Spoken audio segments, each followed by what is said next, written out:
You are listening to the Brand Architect Podcast, and this is your host, Ani Alexander.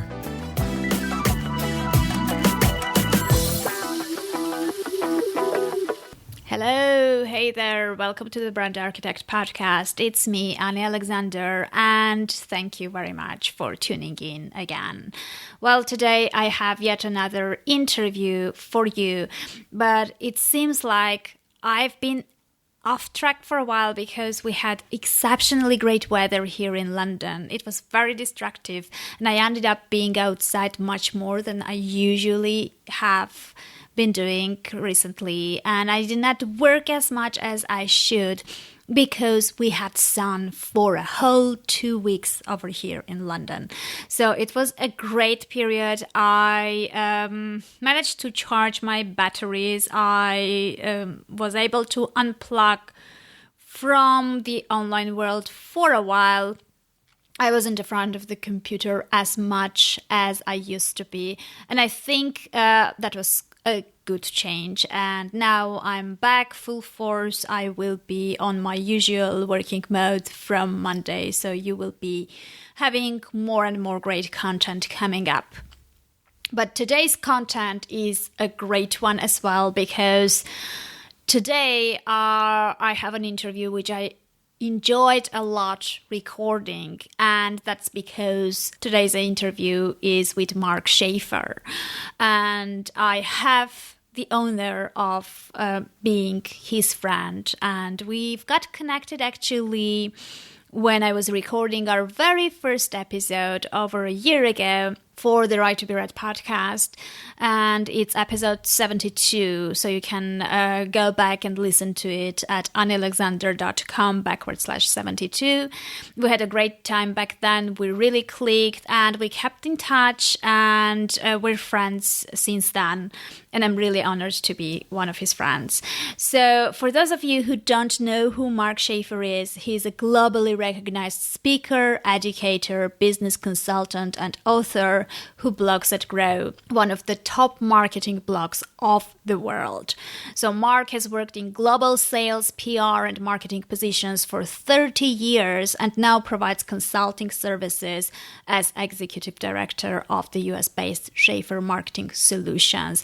He's also the co-host of amazingly great podcast called The Marketing Companion, which is one of my favorite podcasts because guys are having so much fun recording it that not listening to it is just impossible, because besides the fun part, you also get loads of value.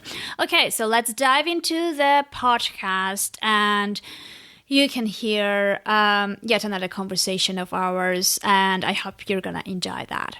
Hello there, Mark. I'm so happy to have you over once again. I'm very rarely I'm inviting people over once again, but I'm happy that you're one of them.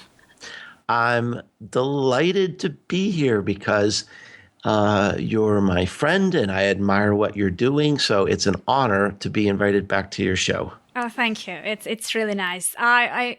This is the power of podcasting. I mean, I guess one of the biggest advantages is that you end up having such nice friends as a result. So I'm amazed how many podcasters don't keep in touch and stay in touch with people they interview later on.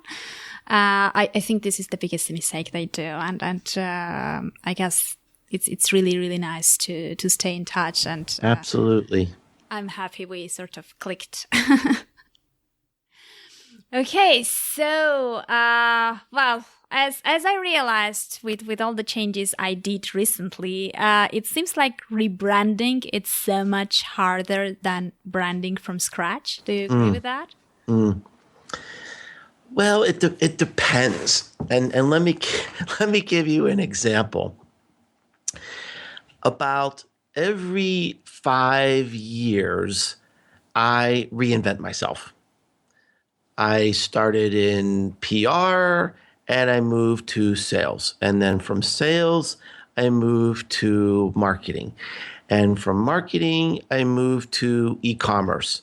And from e-commerce, I moved kind of into the social media author space. And so I was talking to a friend, and I was telling her about, well, I'm starting to get a little bit itchy, but I'm afraid to really completely rebrand myself or change myself. And so I was talking about some things that I'm interested in, and she said, "Well, it occurs to me that you don't really need to be rebranded. You need to be repotted." And I thought that was a great analogy because we all grow. Hopefully we are. And I think it would be difficult for a company, for a person, for a brand to just to never change. If you even look at something like Coca-Cola. Coca-Cola is a product that will never change. It can't change. And yet it makes itself relevant to every new generation. So it's kind of repotting itself. It's building on the heritage and growing in a new way, becoming relevant in a new way. So if you can retain your audience and grow with a new audience by, let's call it repotting instead of rebranding, which is, I like that image. Maybe it's not as daunting as it might seem. Yeah, I agree with you. I mean, we actually, it's interesting you said that because my audience, when I just started, were newbie writers who wanted to become authors. Mm-hmm. And over more than 1 year, when the podcast existed, I was receiving emails, and I calculated that I had over 30 people who wrote that they actually completed a book and published it thanks to the podcast. So I ended up with a evolved and developed audience. They were not a newbie writers anymore. They were becoming published authors. Mm-hmm. So apparently I thought that now their needs were different. And the good thing with podcast is it's all there. Whatever you've covered, it's still there. So they can always, the newbie ones can start from the beginning and come and reach us. And the ones who have already published, now they have different needs, and they will most probably need things about branding and audience building and engaging with their audiences. So that's where I went, apparently. Repotting in action. Yeah, exactly. So what do you think? I was just thinking, you've done so many different things, but regardless, we sort of, we know Mark Schaefer, and that's the name we know regardless which phase you were at. And when we're talking about marketing experts, when we're talking about speakers, when we're talking about authors and all these nice articles about, top 10 influencers and all that stuff, you appear in all those, not with your company name, not with your blog name, not with your podcast name, but with your real name. Mm-hmm. So what do you think? Is this like this personal brand and personal name, is this the constant thing that is being repotted? Well, yeah, I think that's really the challenge. And I think it's something that everybody needs to consider. The other day, I was talking to a young man, and he said, I would really like to start a speaking career. And yesterday, I got an email from a woman seeking advice about writing a book. And another person wrote me asking for advice about a career change. And the common theme in all of these seemingly different goals or life changes is to succeed, you need to have a personal brand. No one's going to hire you as a speaker unless you're known. No one's going to buy your book outside of your friends and family unless you're known in some way.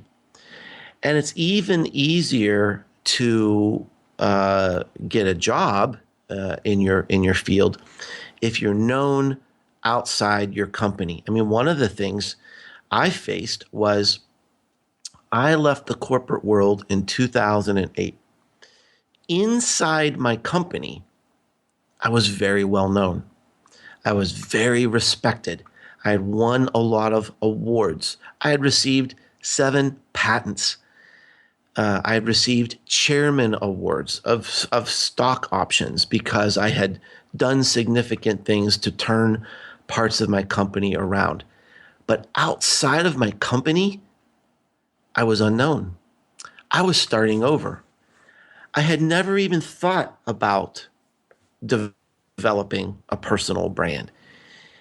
And of course, back then in 2008, the social web was just starting to develop, and Facebook was catching on, and Twitter was just starting, and blogging was starting to grow. And luckily, I started after that point to build a personal brand. So really, I think for almost anybody in business today, whether you're creating crafts on Etsy, or you're a writer, if you're an architect or an engineer, you need to be thinking about, how do I show up in the world? How do I become known in the world? What do I want to be known for? And how do I get my voice to be heard? I think it's important for anybody to think about. Yeah, I totally agree with you. I mean, these days, nothing is stable. Even those people who think that corporate job is a very stable thing they should stick to, they never know what will happen. So yeah, I totally agree with you that even they need to have their personal brands in place. So I guess the biggest challenge is, I mean, many people are, when I talk to them, they are in this place where they absolutely acknowledge the need of becoming known, but they're starting from scratch. So they are starting their journey from a place where no one knows who they are towards a place where people will already know who they are, what they are about, and start approaching them. So what is many people are really confused about where they start, what they do, and many end up kind of getting all these shiny things, getting on these platforms all together at once and trying whatever gurus are telling them to do. And then you get a very mixed results and you end up staying where you were. So what is your blueprint? Where would someone start right now with all these possibilities around them? Well, I certainly agree with you, first of all, that it can be overwhelming and people can get frustrated by having a lot of false starts. But I do think there's a logical starting place. And it's thinking about, what is your message? What makes you different? What space are you going to occupy in the world that can help people? And a little trick that I've written a lot about in my books, and I talk about this in my talks and classes, is, can you finish this sentence? Only I. Now that's really hard. You have to think about, what makes me distinctive? Why do people keep coming back to my content? Why do people hire me? Why do they love me? Why do my competitors fear me? And do I really understand what it is about me that makes me stand out? And it takes some time. It takes some work, I think. But I do think that there's probably a methodology you can go through to help you. And the thing that I do with my customers, the very first activity, if they can't finish that sentence, it means they really don't have a marketing strategy. You can't have a social media strategy. Why would you start a blog or a Facebook page if you don't know what to say and you don't know who to say it to? So usually the first step I take is to ask people, is to interview people inside the company, outside the company, maybe even do some surveys. And it never fails that at some point I hear those words. I hear those words and I know that's what it is. That's what this person is about, or that's what this company is about. And like I said, it does take some work. It may take a couple weeks. It may even take a couple months to figure it out. And once you figure it out, it still might not be perfect, but at least it's a start.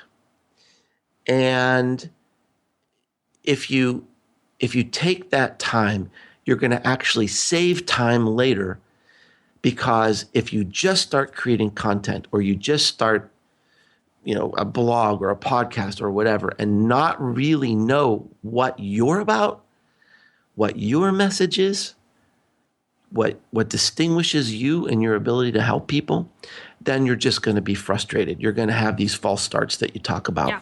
It's going to be a waste of time. Yeah, well, when I interviewed Dory Clark, actually, she gave a tip of this 3-word exercise. I actually did that. You go to people who know you and ask them to describe you with only 3 words. Yeah. And then you end up having some, seeing some tendencies and some common words that come up. And that's how they perceive you. So the interesting thing is that those words which repeat themselves might not really be what you thought. That's the fun part. Well, the other thing is I'm familiar with that technique.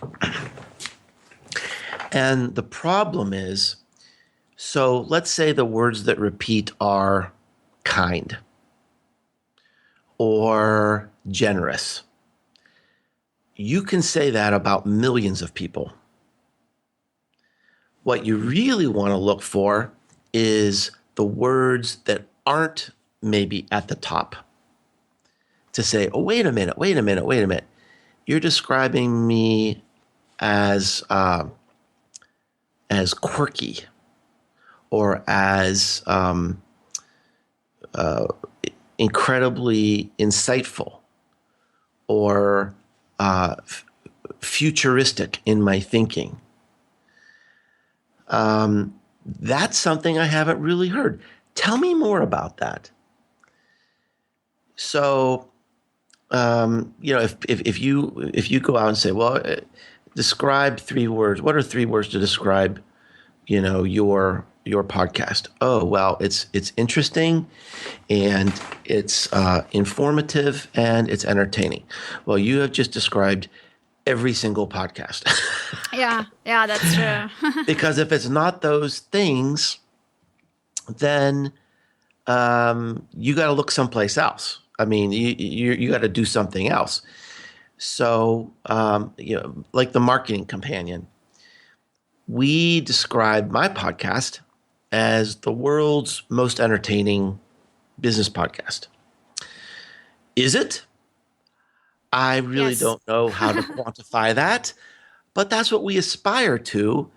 And Tom Webster and I, we have this unique chemistry. We're funny. We try to crack each other up. We have a quirky sense of humor that people seem to enjoy. And that is what makes us unique. That is our only we. And so now we know what to say. We know how to say it. We know what our product has to be like.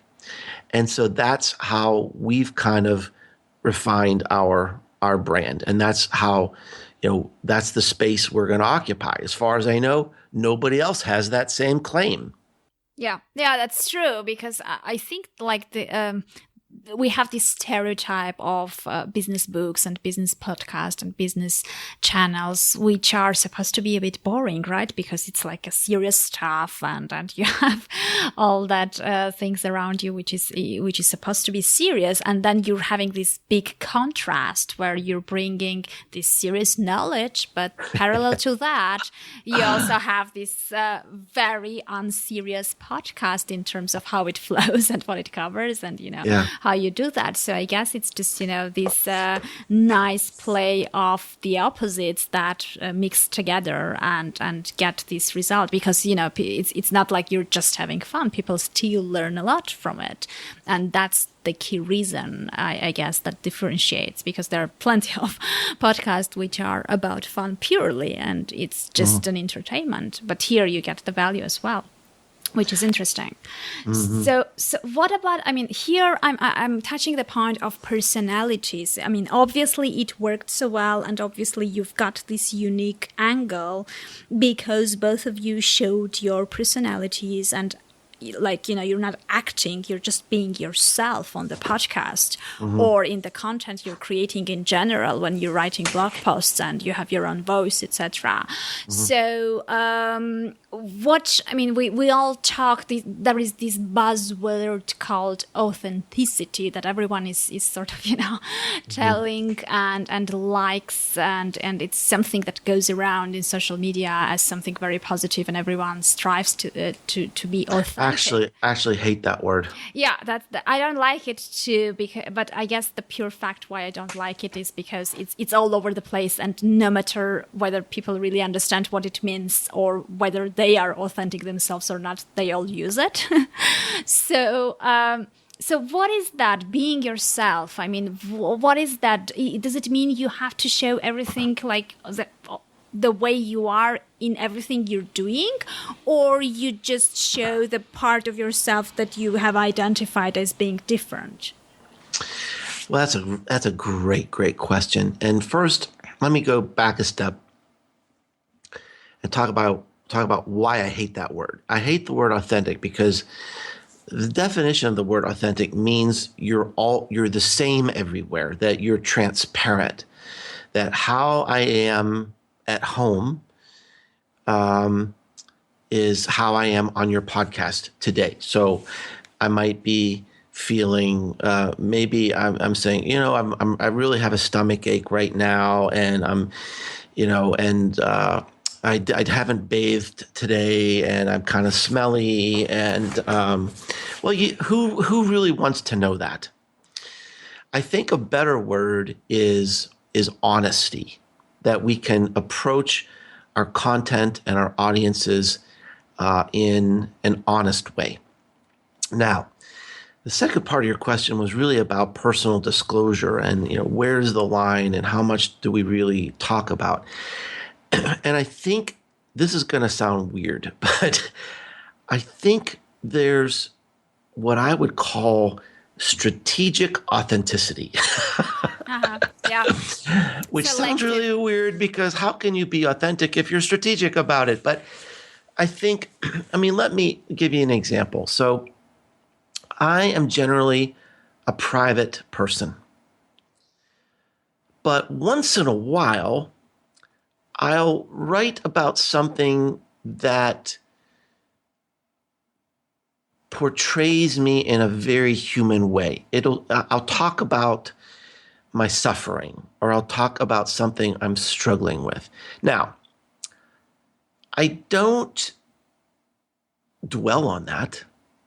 I don't talk about that every day. I don't talk about every single day I'm feeling down or I'm blue. I don't, it's just me, but I'm not sure the world really needs that. I don't really think the world deserves to know all of that.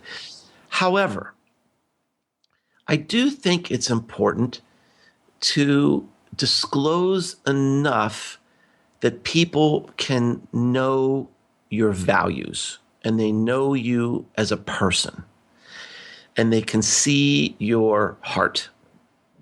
So I don't talk a lot about my children, but once in a while, like last week, my daughter was visiting from New York, and I posted some pictures of me with my daughter because I want to show people that I have children, that I love my children, and I love spending time with my children. That is a big part of my life. But I don't talk about it all the time, but I'm sending a message that this is my value. I don't talk a lot about my wife or my marriage, but occasionally I post a picture of my wife and me at some event or something because I want to send a message that I'm married.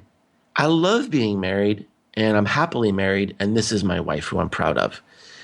So yeah, I don't talk about it every day. I don't dwell about it every day, but I'm strategic about it that I want to show enough of my life that people can assess my values and what's important to me. But I don't talk about every day when I'm sick, when I'm blue, when I'm this, when I'm that. I don't talk. I mean, that's just oversharing, I think. So I think there is a What balance. you ate for breakfast and dinner. Yeah. I mean, I think because we have to remember, and I'm coming from a business perspective here. Maybe if you've just got a bunch of Facebook friends and they're just your family members, maybe they want to know what you had for breakfast every day. But from a business perspective, I think it's just important to be more strategic and really give a view of your values. Yeah. Yeah, agree totally. So let's imagine you already have, this person who was trying to be known already got certain visibility and has some audience in place already.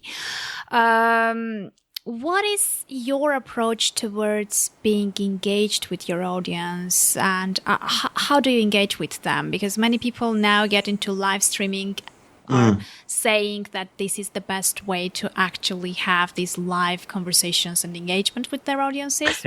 I'm not sure about that. I'm not that convinced. But I do believe that we do need to engage with our audiences, and every one of us does it differently. So what's your approach? What do you think, and how important it is to be in touch with them?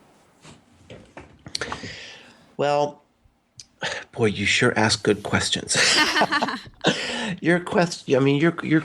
I mean, I could write. In fact, what I'm doing here, I'm writing down some of your questions because they're going to become blog posts.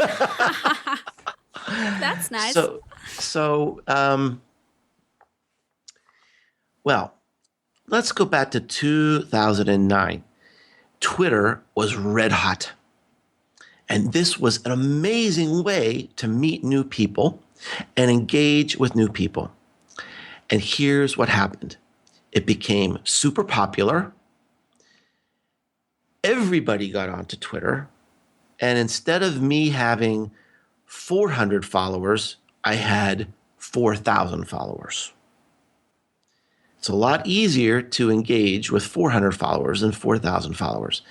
And then it got really noisy. And so instead of seeing every tweet, maybe I could only see 1 out of every 10, then maybe 1 out of every 100, then maybe 1 out of every 1,000. And now I have no idea because I haven't looked at it recently, but I think it's something like 140,000 people follow me on Twitter. So in 2009, people said, this is the best way to engage with your audience. And I think it was. And then what was the next thing? Blogging and a blog community. Well, we know there's this tsunami of content coming at us right now.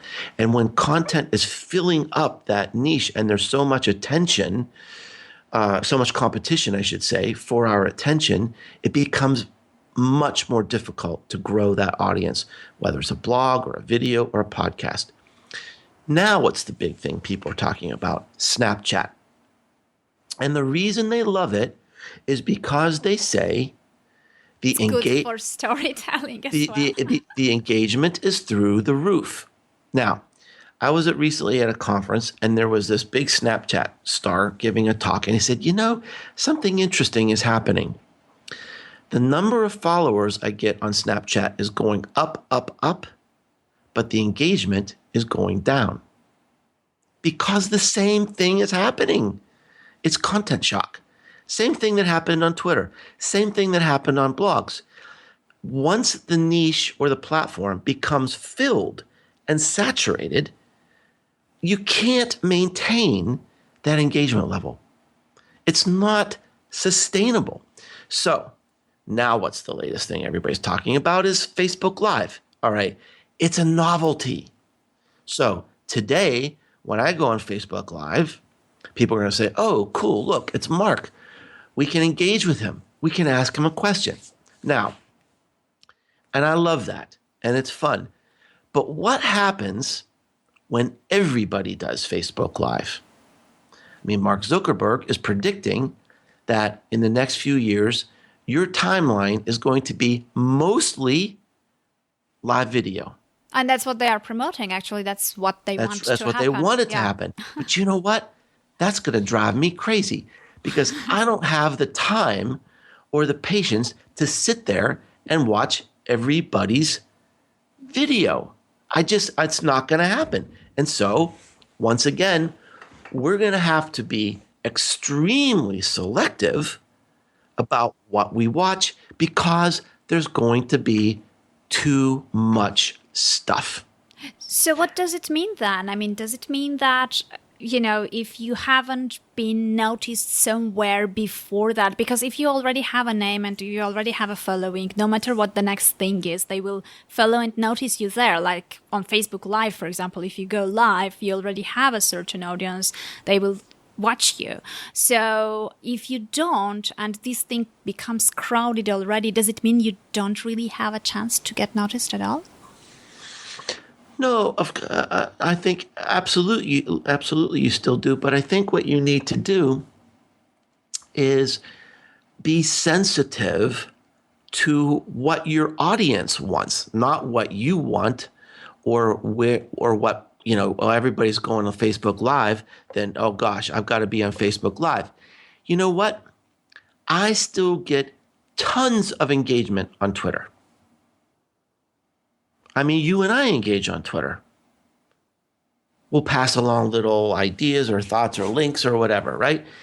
And so I pay attention to you because you're part of my audience and you're also my friend. So you and I, we engage on Facebook. You and I, we engage on Twitter.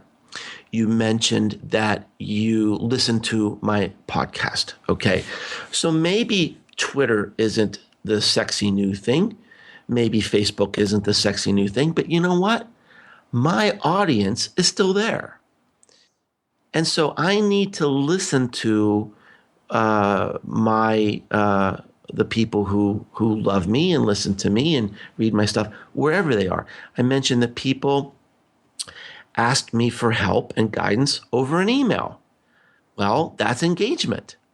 So I'm not necessarily dictating how people engage or where people engage. I don't even necessarily have a strategy around engagement because I think I have lots of opportunities for people to engage with me. They can take advantage of all of them.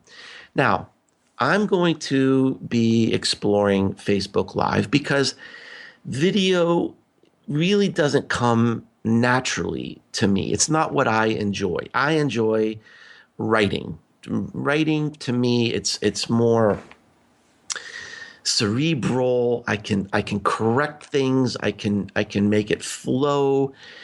But I know that people enjoy seeing me on video. I'm rewarded for being on video. I think it's important for people to see my face and hear my voice and to be available to answer questions.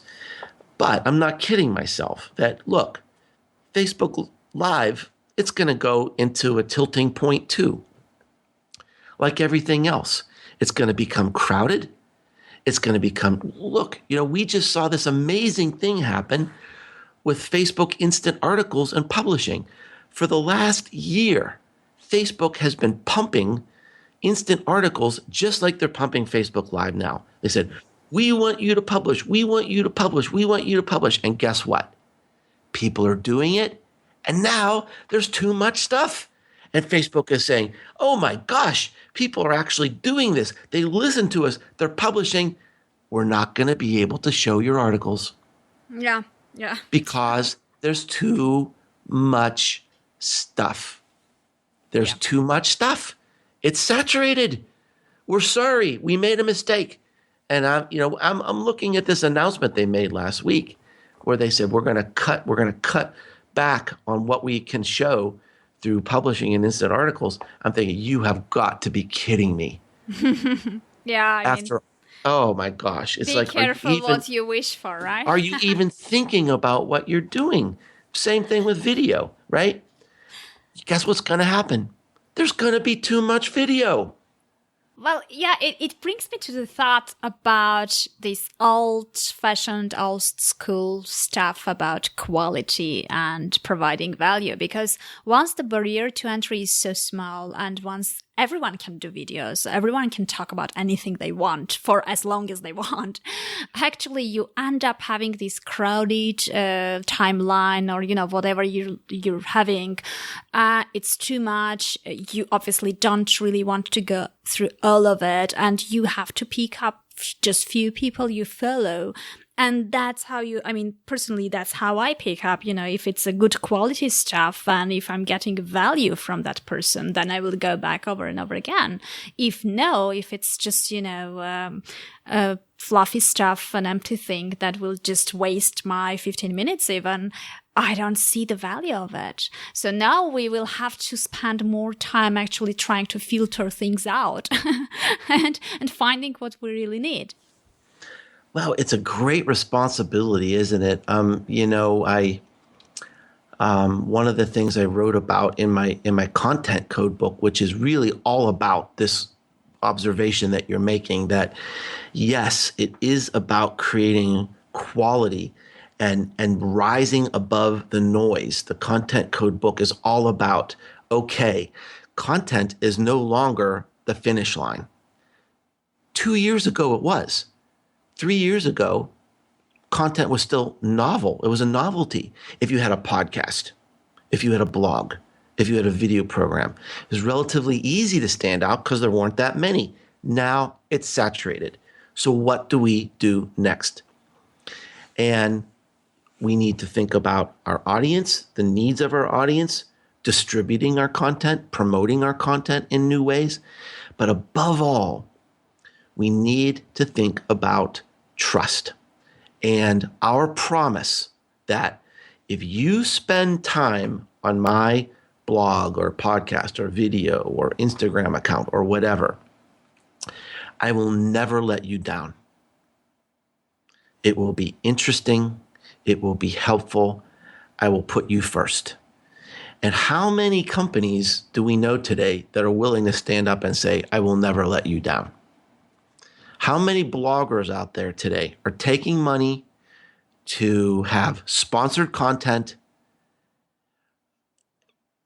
and, maybe if that's what you need to do to feed your family, I'm not going to be judgmental about that, but you do cross a line and become an ad. And so we have to think about what is the promise of our brand? What is the promise that we must keep every day? Whether it's through our advertising, our promotion, our podcast, and we can, in this day and age, to stand out, we have to respect every reader and every listener, and we can never let them down. Yeah, I totally agree with you. Many people sort of, come back to me saying that I'm too picky about my guests and about the topics I cover. But I find that this is the best way to ensure quality and to ensure that the promise I'm making to my audience, saying that they won't be wasting those 40 minutes, is actually met. So yeah. That's what I do as well. Well, that's fantastic, and that's why you've been successful, and you'll continue to be successful. And I know when I go to some blog and I see that it's some sponsored post, it just stops me in my tracks. Yeah. And I think I don't know what to believe. Yeah, exactly. Once you lose the trust, getting it back is almost impossible. So yeah. Well, it was really nice talking to you. As always, lots of new things we found out. It was nice talking to you too. Thank you for giving me my next 5 blog posts. Make sure you share them with us so we know. And I'm serious. I have a list here of 5 5 blog post ideas that came from your questions. Okay, so what I'll do is once they are written, I will link them to in the show notes. So whoever listened to the interview can go there and get even more info. Awesome. Okay, well, thanks for coming over. I truly appreciate it. Thank you. Anytime.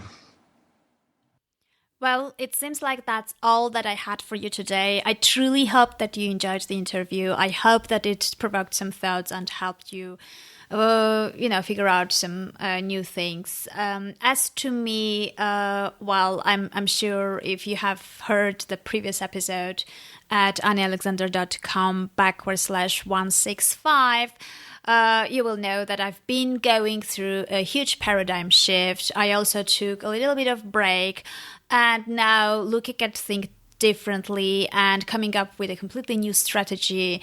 I think you will be having different, interesting, and fresh content coming your way very soon. So I'm working on it and you will be notified and you will see things happening, and I truly hope that you will like it. Meanwhile, have a great weekend, take care, and I'll meet you in the next episode.